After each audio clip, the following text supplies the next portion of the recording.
Hello， 大家好，嚟到智庫通嘅 Level Up， 咁我點樣可以令到自己增值或者係新一年啊有更加多嘅 bargaining power 咧？成日都講嘅就係最緊要啊，裝備好自己嘅。而家咁係一個科技嘅年代，咁啊各式其式嘅新科技咧日新月異啊，咁啊尤其是呢2年啊都可以話係一個AI 嘅爆發期喎，好多人都想咧去學多啲，咁啊究竟應該學啲乜嘢，同埋點樣去學 AI 咧？就要揾位專家同我哋一齊傾啦。阿 Luke 你好，你好，早晨你好。其實如果你講話即係教啲科技相關嘅嘢，你就好早期已經開始啦。咁不過由互聯網年代到而家 AI 年代啦，近呢大半年啦，我發現到即係坊間真係好多 AI 相關嘅課程啊，各式其式㗎。咁啊令到身邊好多朋友都蠢蠢欲動，啊好想報1-2個，咁但係又唔知邊啲啱自己，同埋就係究竟我係要去學個軟件啦，去學寫 AI 嘅嘢，定學啲乜嘢咧？咁啊，所以今日都要揾你幫我哋拆解下。而家其實真係有太多嘅課程啊，你點睇？點樣揀啲啱自己嘅咧？哦，哇！呢個我諗好似話齋大半年，或者嚴格嚟講有1年半2年啦。即係 GPT 普及，係人都知係咩嘅時候咧，都開始諗下我點用啊？應用喺我工作、學習，定係我平日生活？可能我答 WhatsApp 都想用下 AI 咁，係咪咁樣？咁好多人問呢個問題嘅，咁我用翻我係好似好資深咁講幾十年歷史嘅事。咁咧香港互聯網都係大概1996、97開始普及啦，由 broadband 開始。咁過幾年之後咧就出現商用啦，學校會用啦。咁嗰陣時都有人學用互聯網喎，即係唔係話點整喎？你都唔知個 server 點嚟啊，你都唔知嗰條線係應該用乜嘢啊。不過你識唔識用 email 先？咁早期冇 email 添喎，仲有喺嗰啲 mon 咧係單色咁裏邊，係嗰啲 check 嗰啲，你識唔識用啊？嗰啲 command 識唔識？嗰啲 command 咪等於而家好似 GPT 成日講個 prompt engineering 個 prompt 咯，點樣使用輸入？叫個電腦幫你做嘢呵，咁咧舊時你感覺好似你摸到部電腦，你就感覺喂，我真係同嗰部電腦操作手機咁。而家咧你就係雲計算，我哋成日遇到就係 AI，其實佢都唔知邊個幫你做嘢。不過你同有呢個學習，同佢溝通，佢係嗰部電腦啦，雲計算。而家我哋講 AI 啦，運算力啦，叫佢俾一啲適度嘅答案你。咁我諗咧最基本學習使用。第二批咧，我諗係你真係呢啲從業員啦，點樣做自己個 model 啦？係咪有啲係軟件嘅、硬件嘅、cloud 嘅？咁最近有啲芯片，哇！個公司升值好高，就係我使用硬件，利用佢嘅運算力，我做啲新嘢。咁其實嗰陣時互聯網都有㗎 ，data center 嘅朋友做啲機俾你做網站，咁類似呢啲啊。另外一批咧，到而家我諗歷久不衰啊，軟件工程師啦。寫嗰啲邏輯係嘛？咦，舊時唔識運算呢啲題目，而家想做得到，而家做到又點樣做快啲？最近又出個 DeepSeek，佢話運算力快啲喎，用渣啲嘅電腦都行高啲。咁咧，即係我諗唔同層次咧有變化都要學習嘛。不如今日教少少咧，就係基本啦。咁因為而家成日都聽到好多關於演算法啊、人工智能啊、機器學習啊、深度學習啊呢一啲好多嘅專業名稱啊。咁其實係背後係代表住啲乜嘢咧？咁我諗我簡單啲講呢3類先咯。咁 AI 咧就係最廣泛嘅，其實乜嘢都係 AI 嘅。即係而家好似話啲計數機啊、雪櫃啊都話 AI 嘅。咁佢裏邊咧提供俾你一啲自動化功能。即係你唔使完全通知佢，佢識做啲嘢，咁就叫做廣義嘅 AI。所以通常係講應用層面嘅。好啦，咁裏邊核心就有2嚿，一個叫機器學習。機器學習咧就係原來呢個機器會自動咧認識人嘅行為啦，甚至乎機器嘅行為咧，佢做咗啲決定。其實又好容易理解，我用頭先例子咁講，你啲 email spam filter 都係 machine learning 嚟嘅機器學習。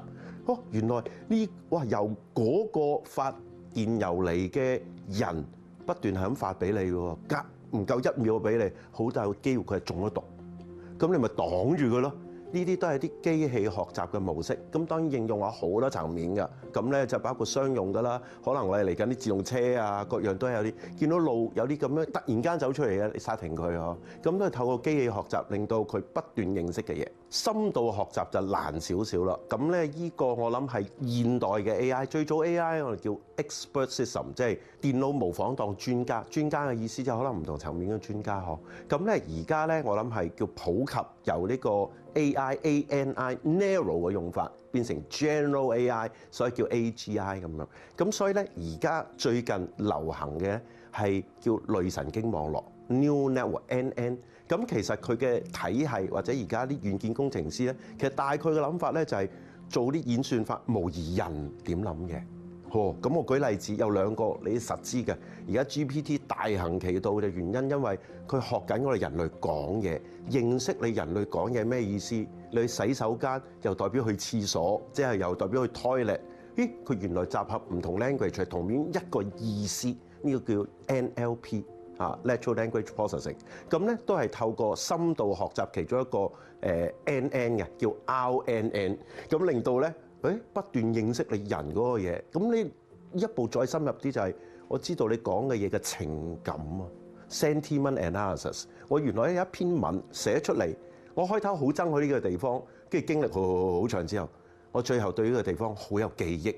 咁你對佢係 sentiment 係好啊 positive 啊 negative 啊定乜嘢咧？機器要學習呢啲咧，都係透過呢種 NN 啦。另外一個我諗，你而家攞住手機，成日啲人講話改下圖啊，我變咗個貓頭鷹啊，我變咗個貓仔啊，嗰樣嗰啲就透過一個叫 CNN 啊，即係佢認識原來呢個畫面裏邊呢個係乜嘢嚟嘅。將佢我哋所謂退咗地啊，勾咗個框啊，令個面容變咗嗰隻動物啊，咁係透過第二種嘅深度學習 deep learning。所以我哋而家有不斷發展有唔同嘅 deep learning 嘅，咁而令到呢啲 deep learning 我哋可以應用上一個層次，又配合 machine learning，因為佢應用喺唔同場景啦，可能見到嗰個人係雀仔飛過啊，人飛過啊，貓行過啊咁樣。再上嘅咧就係應用啦 AI， 擺落車度啊，擺落手機度啊，擺落我娛樂化度啊。最近有啲卡通大片好勁啊，咁都係有啲咁嘅應用㗎。咁由深度學習翻嚟，咁我諗有兩個主要嘅分別就係 machine learning 咧就係好多 data 俾佢，咁佢就好容易令到嗰個佢判斷嘅邏輯俾到結果嚟，咁咧就唔使咁多數據嘅。深度學習咧，有陣時你學習嘅時候咧，或者演算嘅時候，你都唔知得唔得出呢種結果嘅。咁咧，所以要用嘅機器學習嘅能力，或者演算嘅電腦啦，或者芯片啦，要用多啲嘅。呢兩個主要嘅，咁通常都係從業員，我哋叫 IT 從業員、AI 從業員先應用到咯。如果講話一般人嘅話咧，就係正頭先你提過嘅，就係個應用啊。因為我諗你發覺就係而家你無論係做一啲嘅銀行嘅網上金融服務啊，或者係你普通買嘢嘅時候，如果有 CS 嘅話咧，好多時候都跳咗去個 AI 聊天機械人嗰度。咁啊，甚至乎你講啦，就係寫稿又好，或者你問問題都好，咁你都會問下個 AI 嘅。咁啊有啲生成式嘅內容出現啦，或者係創作出現啦。咁但係有時就會好神化咗呢件事，就哇好犀利啊！佢好似咩都識咁啊！你問咩佢都答到啊！咁喺而家呢一個領域之上，係咪真係已經去到無所不能咧？我諗如果你話應用喺電商啦、客服呢度咧，反而係最容易應用㗎。點解咧 ？Apple 你買嘢啊嘛，佢有消費記錄啊。佢有記錄學習咗大概你幾時買乜嘢知道晒㗎，咁你客服咪可以有呢個應用咯。同埋你會主動問個客服嘅嘢，其實最難嘅咧就係個電腦要估你想要咩，你問佢唔使估。咁咧第三個啦，俾回應。而家咧 AI 有個技術叫 RAG，咁咧 AI 又唔係無所不能㗎。咁有陣時咧佢有啲幻覺亂講嘢嘅。咁我哋最近啲 AI 咧有啲 RAG 咧就係限制佢喺呢個範圍裏邊講嘢。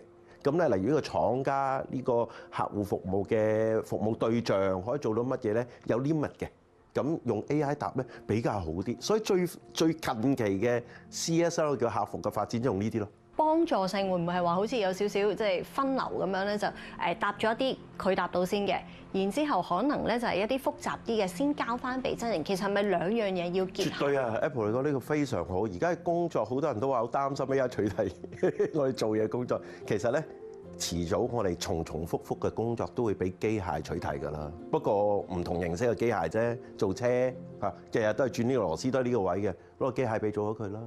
客服都一樣，如果我大部分問題其實電腦答到嘅，咪由 AI 答咯。咁令翻我哋可能即係做嘢嘅從業員答一啲複雜啲嘅問題，或者售後嘅服務，好過淨係答 FAQ 啊。FAQ 你自己答得啦，係嘛？咁變咗我諗係將工作分類，呢個肯定係主流。所以其實咧就係我哋應該就唔係話抗拒佢，而去學習點樣用。不過有好多嘅其實自學嘅途徑咁嚟㗎。咁你嘅專業意見即係你做過好多唔同類型嘅導師啊，你覺得喺 AI 呢個領域當中，其實靠自學唔學到，定抑或其實真係需要去上堂，跟住真係有導師幫你編排咗個流程，會比較上容易學啲啊？呢個就又唔係好敏感嘅話題，不過咧都有啲分可能唔同學員嗰個性格啦。有一啲咧中意導師係導讀一下啲嘢，所以啲網上有晒資料啊，書都有，但佢想揾人演繹一下，又令到自己好似時間有啲編排，上堂可能做下 assignment， 考下試，令到自己，咦，我知道我自己識幾多。咁呢個我覺得去上一啲 course 無可厚非嘅。不過咧，其實如果好似我呢啲即係點講咧，日日都活在喺呢啲 AI 範圍裏邊咧，反而可能嗰啲課程咧未必夠快，未夠貼。